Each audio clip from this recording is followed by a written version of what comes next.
Bonjour et bienvenue dans notre nouvelle émission de l'espace entre nous. On va commencer cette première émission par commémorer un anniversaire qui me tient personnellement fort à cœur. Il y a 55 ans, l'homme a marché sur la Lune. Nous avons ici à l'Eurospace Center un scaphandre véritable de l'époque Apollo. Oh, il n'a pas été sur la Lune, mais il a été porté par un astronaute américain, Owen Garriott, qui a passé 3 mois dans une station spatiale américaine, Skylab, en 1973. Alors c'est un scaphandre de type Apollo, donc il aurait très bien pu aller sur la Lune, et il ressemble fortement à celui porté par Neil Armstrong et par Buzz Aldrin lors de la mission Apollo 11 qui les a emmenés sur la Lune le 21 juillet 1969. Nous sommes à 3h56 dans la nuit du 20 au 21 juillet 1969, quand Neil Armstrong a posé son pied gauche à la surface de la Lune. Le décollage avait eu lieu quelques jours auparavant, le 16 juillet, depuis le Kennedy Space Center, le mythique pas de tir 39A, à 9h32 du matin, devant des millions de personnes, des millions de téléspectateurs, la Saturne V de 110 mètres de hauteur s'était lancée vers le ciel, a placé correctement sur orbite l'équipage d'Apollo 11 et leur capsule qu'ils avaient baptisée Columbia, quelques tours de terre, le temps de vérifier que tout se passe bien, et puis ils ont reçu le go pour la TLI, la Trans-Lunar Injection, et c'est parti pour 3 jours de voyage vers la Lune. Michael Collins, le pilote du module de service, a parfaitement réussi la manœuvre d'extraction du module lunaire hors du 3e étage de la Saturne V. Et puis, les 3 astronautes, tranquillement, n'ont même pas dû corriger leur trajectoire de vol, tellement ils étaient pile poil sur la bonne trajectoire. Et 3 jours plus tard, les 3 astronautes d'Apollo 11 se sont parfaitement placés en orbite autour de la Lune. Après quelques orbites autour de la Lune, Neil Armstrong et Buzz Aldrin se sont placés à bord du module lunaire après l'avoir vérifié évidemment, et ils se sont séparés de la cabine Apollo dans laquelle se trouvait Michael Collins, qui lui va rester seul en orbite autour de notre satellite.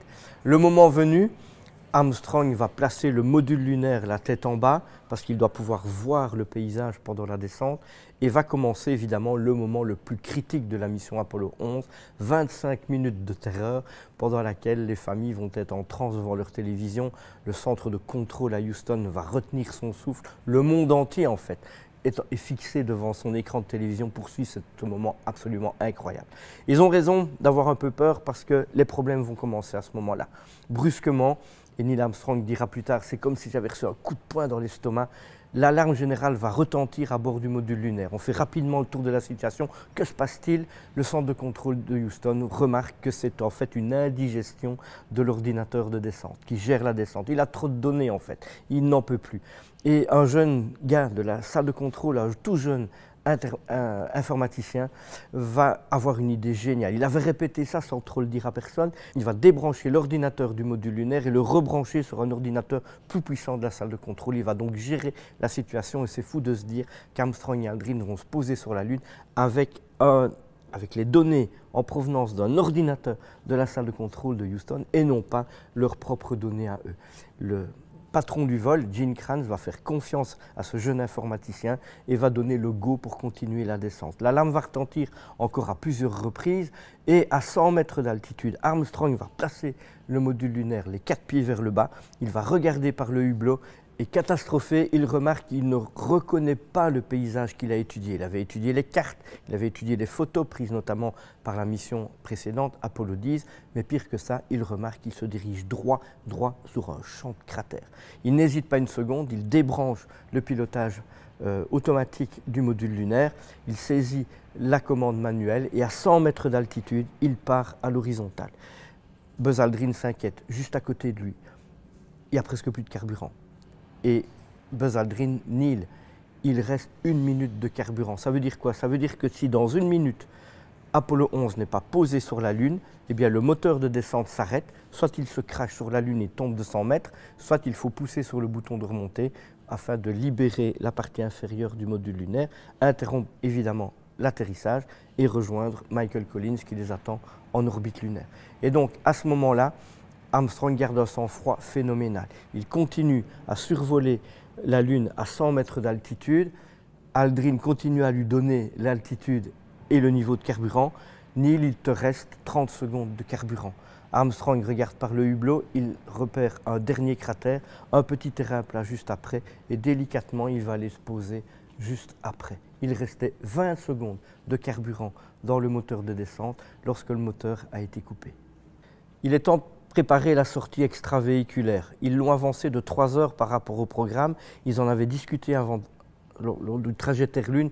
Il était prévu dans leur plan de vol qu'ils se restaurent et qu'ils dorment un petit peu avant de descendre sur la Lune.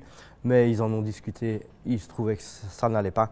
Ils préféraient descendre tout de suite. Et donc, il va y avoir un communiqué de la NASA comme quoi la sortie sur la Lune va être avancée de 3 heures par rapport au plan de vol initial.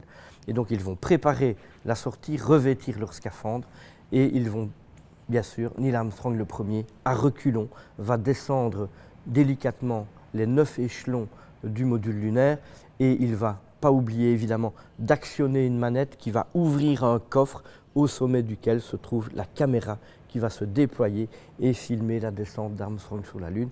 Il est 3h56 heure française, heure belge, quand Armstrong va poser son pied gauche à la surface de la Lune.